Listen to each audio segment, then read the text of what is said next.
Have you ever stopped and asked yourself, why are people drifting away from me? You still care, you still try, but somehow the phone doesn't ring as often.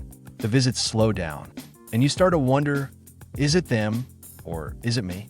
Let's be honest, getting older comes with changes. Some are in our bodies, but some, without us knowing, grow quietly in our habits. Habits we didn't plan, habits we don't always see, and sadly, some of them push people away. This video isn't here to shame you. It's here to open your eyes. Because if you're over 50, you've lived through a lot. You've gained wisdom, strength, and stories. But you may have also picked up a few patterns that aren't helping you now.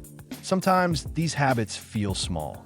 A little complaint here, a short temper there. But over time, they build walls. People start keeping their distance. Not because they don't love you, but because being around you feels heavy. Here's the good news, it's not too late. These 12 habits don't define you. And once you spot them, you can shift them. Just a little change in how you talk, listen, or react can bring people back into your life. So stay with me, because by the end of this video, you'll know how to spot each habit and what to do about it. You'll laugh a little, reflect a lot, and walk away with real tools to reconnect with the people who matter. Ready? Let's begin. Have you ever been talking to someone, and before you can finish your sentence, they jump in with their story? You say, I wasn't feeling well last week. And they say, oh, you think that's bad? Last year, I had the flu, and just like that, the focus shifts. Your story disappears. Now, be honest. Have you ever done that? It's okay if you have. Most people don't mean to. Sometimes, we just want to relate. We hear something that reminds us of our own experience, and we think, let me share mine too. But here's the problem. When you always turn the conversation back to yourself, people start to feel ignored. They feel like their words don't matter, like they're just giving you a reason to talk about your own life. This habit can sneak in slowly, especially as we get older. We've lived through so much. We have stories, lessons, warnings.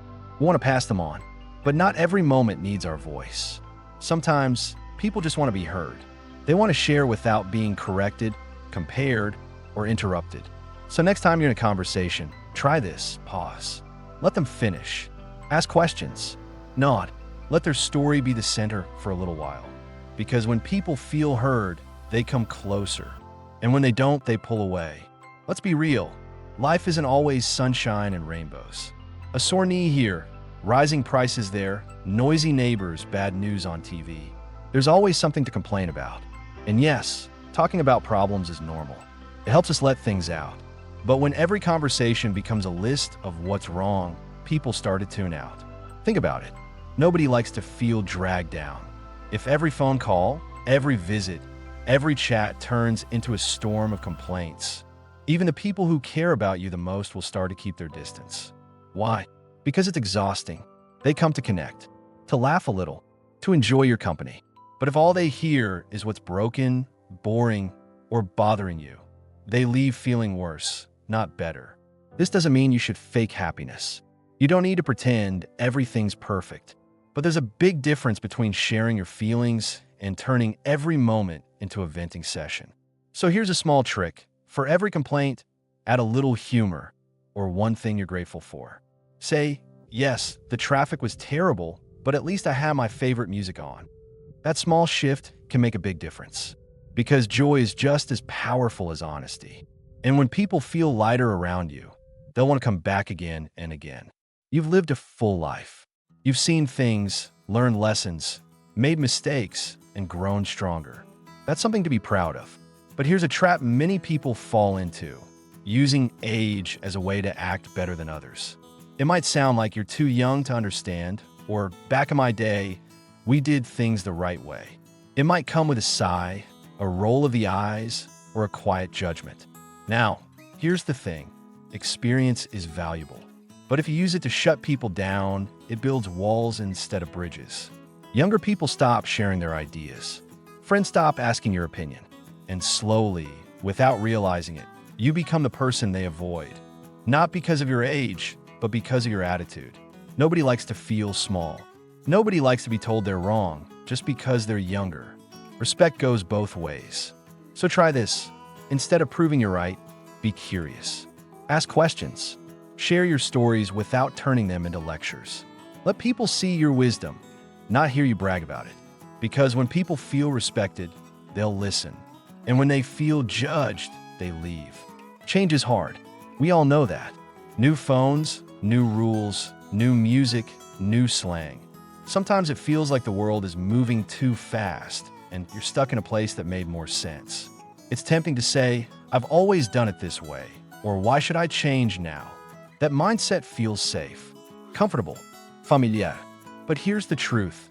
When you shut out change, you also shut out connection. Younger people live in a world full of change. If they try to share it with you and you roll your eyes or refuse to try, they stop trying. And just like that, the gap between you grows wider. Being stubborn might feel like strength, but it can quietly push others away. You don't need to love every new thing. You don't have to pretend to enjoy social media or start saying LOL in texts. But being open-minded, even just a little, shows people you're willing to meet them halfway. Ask questions. Let someone show you how something works. Try it once. Even if you don't stick with it, the effort matters. Because when people see you're open to learning, they'll keep you in their world. But if you always say no, eventually they stop asking. Let's be honest. Our bodies don't stay quiet as we age. Aches, pains, pills, doctor visits, they start becoming part of daily life. And of course, it's okay to talk about your health. It's real. It's part of your story. But here's where things get tricky. If every conversation turns into a full medical report, people start pulling back. You say, my back has been killing me. And before you know it, you're deep into scans, surgeries, blood pressure, digestion, and it's only been 5 minutes. Meanwhile, the person across from you is smiling politely, but thinking, how do I change the subject? It's not that they don't care.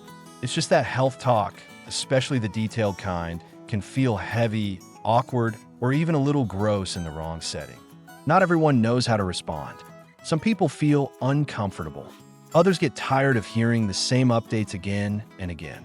So here's a gentle tip. Choose your moments. Talk about health when it's really important. Keep it short unless someone asks for more. And don't forget to ask about them too. Even better, sprinkle in something positive. A walk you enjoyed, a good meal, a funny moment at the clinic. That little shift can change the whole vibe. Because your health matters, but so does the energy you bring into the room. You probably said it, or at least thought it. Kids these days, they're always on their phones. They don't know how to work hard. They're too sensitive. They want everything fast. Sound familiar? It's easy to look at the younger generation and feel frustrated. Things are different now, and not always in ways you like. But here's the truth. Every generation is different, and every generation gets judged by the one before. Remember when you were young? Older people said the same things about your music, your clothes, your choices. Back in my day, it's a sentence that never really helps anyone. When you constantly point out what's wrong with younger people, they stop listening. Not just to your complaints, but to you. They feel judged, not supported. And little by little, they stop showing up. You don't have to agree with everything they do. But if you lead with criticism, you close the door to real connection.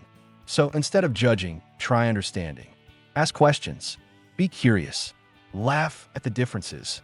Share your stories without making them feel small. Because when you build a bridge instead of a wall, people will meet you halfway, no matter how old they are. Life gets tough. You've been through things, hard things. Maybe people let you down. Maybe life didn't turn out how you hoped. It's okay to feel hurt. It's okay to feel sad. But here's the problem. When you always talk like the world is against you, people start to back away. You might say things like, no one cares about me, or everyone forgets me, or people only call when they need something. At first, people feel bad. They try to help. They try to show up. But if that's all they ever hear, sadness, blame, guilt, they start to feel helpless. Or worse, guilty. And over time, they stop calling. Not because they don't care, but because every conversation feels heavy, like walking through fog. This doesn't mean you can't share your pain. But if everything always sounds like someone else's fault, it becomes hard to stay close. People connect through hope, not just hurt. Try this. Talk about your struggles, but also talk about how you're coping. Share a memory that makes you smile. Ask about their day. Give space to both your story and theirs. Because people want to feel like equals, not just caretakers. And when you stop playing the victim, you take back your power and your relationships. We've all done it. Someone starts talking, and before they can finish, you jump in. Maybe to correct them, maybe to explain something better, or maybe just because you've heard it all before. But here's what happens. When you cut people off, even with good intentions, they stop feeling heard. You might think I was just helping, or they had it wrong. But to them, it feels like you don't care what they have to say. It's easy to fall into this habit, especially when you know a lot. You've lived longer. You've seen more. So when someone talks, your brain fills in the blanks and wants to speak up fast. But the truth is, people don't always want to be corrected. They want to be understood. They want to finish their thoughts without feeling rushed or overruled. Interrupting doesn't just break the flow, it can also break the trust. So here's a small change that helps a lot. When someone talks, count to 3 before you speak. Let them finish. Even if you disagree, wait. That short pause shows respect, and respect brings people closer. Because conversations aren't about winning, they're about connecting. Have you ever listened to someone's problem and thought, I know exactly what they should do, and before they even ask, the advice starts flowing? You should try this. Back in my day, we handled it like this. If I were you, it comes from a good place, you want to help. You've been through things. You have answers. But here's the truth. Not everyone wants advice. At least, not right away. Sometimes, people just want to talk. They want to feel heard. They're not looking for solutions. They're looking for connection. When advice comes too quickly, it can feel like you're not really listening. Or worse, that you're saying you're doing it wrong. That can make people pull away. They start to avoid deep conversations because they don't want to be told what to do. Again, so here's a better way. Before giving advice, ask one simple question. Do you want my thoughts? Or do you just want me to listen? That question shows care. It shows respect. And most of all, it builds trust. Because sometimes the best support isn't fixing the problem. It's just being there while someone works through it.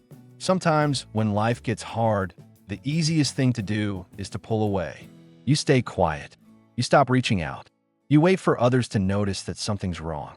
You tell yourself, if they cared, they'd ask. But here's what really happens. People don't always know what you're feeling. They just see distance. They think you're busy, or upset, or not interested. And slowly, they stop trying. Emotional withdrawal is like closing a door and waiting for someone to knock. But if the door stays closed too long, people move on. You might not mean to shut people out. You might be trying to protect yourself. But silence often sends the wrong message. It makes others feel confused, unwanted, or even blamed. So instead of going quiet, try opening up, even just a little. Say, I've been feeling off lately. Or, I'm going through a tough time, but I'd still like to talk. That small step creates a big shift. It turns distance into closeness. It lets people in instead of pushing them away. Because no one can read your mind. But they'll listen if you let them. Someone hurt you. They said the wrong thing. They forgot your birthday. They didn't show up when you needed them. And it stayed with you. You smiled, but deep down, you didn't forget. You told yourself, I'll forgive, but I won't forget. And slowly, that little grudge grew roots. Here's the problem. Holding on to old anger doesn't protect you. It traps you. It builds walls around your heart. And the longer you carry it, the heavier it gets. People feel it, even if you don't speak it. They feel your cold tone, your short replies, your quiet judgment. And they start to back away, not because they don't care, but because they feel punished without knowing why. You deserve peace, not bitterness. Forgiveness doesn't mean pretending nothing happened. It means choosing to let go so you can feel lighter, not so they can feel better. So ask yourself, is this memory helping me or hurting me? Let it go, not for them, but for you. Because peace draws people in. Grudges push them out. You miss them. They don't visit as much. They don't call as often. You feel forgotten, left behind, maybe even a little unloved.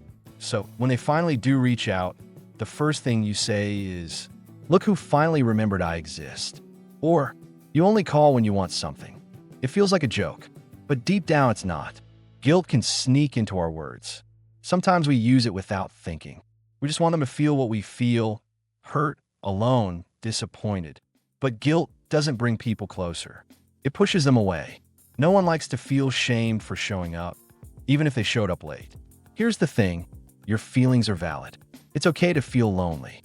It's okay to want more time and more love. But when guilt becomes your way of asking for connection, it usually gets the opposite result. People stop reaching out, not because they don't love you, but because every visit feels like a punishment. Try this instead. When they call, say, "I'm so glad to hear from you." When they visit, smile and say, "I've missed you." Make them feel welcome, not guilty. Give them a reason to come back, not a reason to stay away. Because love grows with kindness, not pressure. So, how many of these habits felt familiar? 1, 2, maybe more? Don't worry, you're not alone. These habits don't make you a bad person. They make you human. They sneak in slowly, shaped by time, pain, and experience. But now that you can see them, you can change them. That's the real power. Because people don't walk away because of your age. They walk away when the connection feels hard, heavy, or one-sided. And with just a little awareness, you can shift that. Start small. Listen more. Complain less. Let go of old anger. Speak with love. Stay open. You don't have to be perfect, just present. And here's the best part. Change doesn't just help others feel closer to you. It makes you feel lighter, freer, and more connected too. So take a deep breath. You made it this far. You're still learning, still growing, still becoming. And that's something worth sharing. Before you go, tell us in the comments, which habit surprised you the most? Which one are you ready to work on? And if this video helped you see something differently, give it a like, share it with someone you care about, and subscribe for more videos like this. Honest, real, and full of heart. You're not too old to change. You're just getting started.